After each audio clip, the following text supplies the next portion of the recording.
leaving the Vietnam War with an honorable discharge from 2 tours and a need for a shrapnel. And not having a family to come back to, and having a bad smoking habit, life for Bill was simple.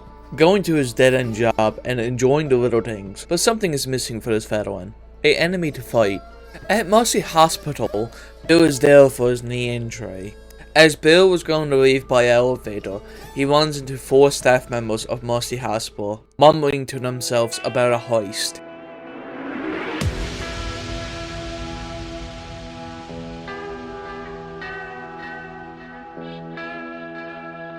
Bane explains that this job is shady, but with a good trade, and that the Payday Gang needs to obtain blood samples from a patient that has a rare virus and not get caught trying to locate him. As the Payday Gang listens to the mission brief, they run into Bill on an elevator going to the 4th floor. As the Payday Gang gets the blood samples from the infected patient, something bad happens at the hospital when they try to escape, causing the hospital to burn down.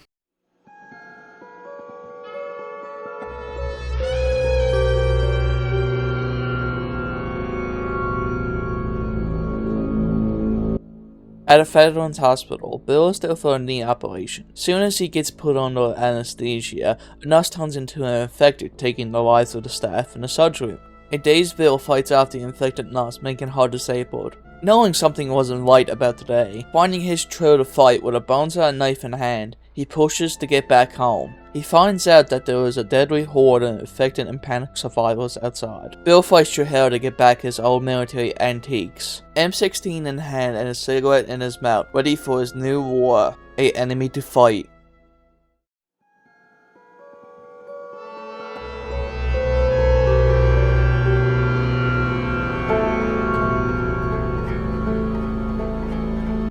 Bill with a new team of soldiers consisting of Francis, Lewis, and Zoe, each having their own negatives and positives to add to Bill's team. They fight together through the apocalypse, going to different states to find an evacuation. In the campaign Broad Harvest, Bill's team finds an overrun farmhouse that used to be a military complex. Looking around in the farmhouse, they spot a radio that is still usable. Looking at a map, noticing that a military complex is in Millhaven, they use the radio to contact them. A soldier instructs them to hold out at the farmhouse as they sends a military truck to pick them up. At last, the final fight is over, as the military truck rolls in to pick all of them up. On set for Millhaven's military complex.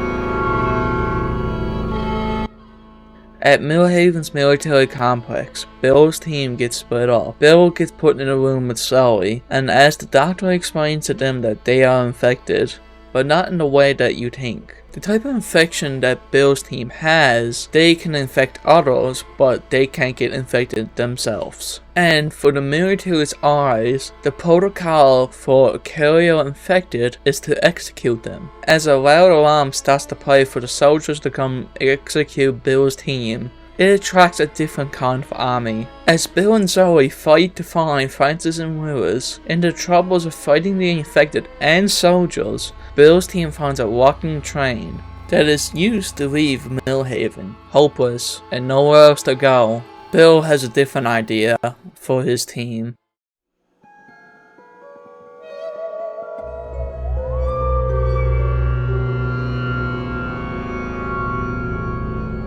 Bill explains not to trust the military anymore, and the best way for him to survive is to find a sailboat. As the train stops in Atlanta, Bill and his team goes looking for a sailboat. Francis and Lewis find a yacht that is in working order, but it's not the boat Bill is looking for. To make matters worse, Lewis opens up a hatch on the floor of the yacht to reveal a family of witches living underneath it. Lewis gets yanked while trying to escape the yacht, injuring his leg. It wasn't looking good for Bill's team, but when all hope seemed lost, Zoe spots a sailboat. Bill investigates the sailboat to see if there are any infected or survivors on it, only to find that it's filled with supplies and guns, but with one trouble in the way: a bridge. Bill's team makes their way with an injured person, finding medical supplies and fighting infected. They make their way to a town that was once occupied by the military. The bridge is blocking the sailboat. It's controlled by cables coming from 3 generators in different sectors of the town. They make a plan for an injured Lewis to stay on the bridge with a mounted heavy machine gun, and the rest of the group to go start the generators. As they start their first generator, the noise attracted the undead army. They all know it's their final fight. Making their way to the second generator, while still fighting off the non-stop horde of infected, they start to feel the ground beneath them shake. With roars of tanks and groans from the infected, they start the last generator. Falling back to the bridge with a sense of relief,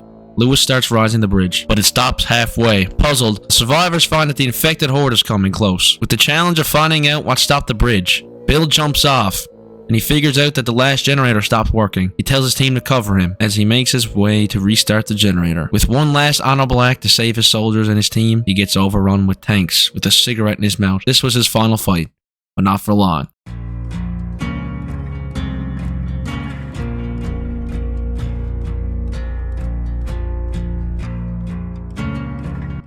As he takes his final breath with a cigarette in his mouth, surrounded by tanks, he gets engulfed by fog. The entity has different plans for him. Waking up in a place that isn't where his final moments were, but remembering what happened, he has a new objective. With a new team of survivors putting his past knowledge to use in his latest horror that awaits him.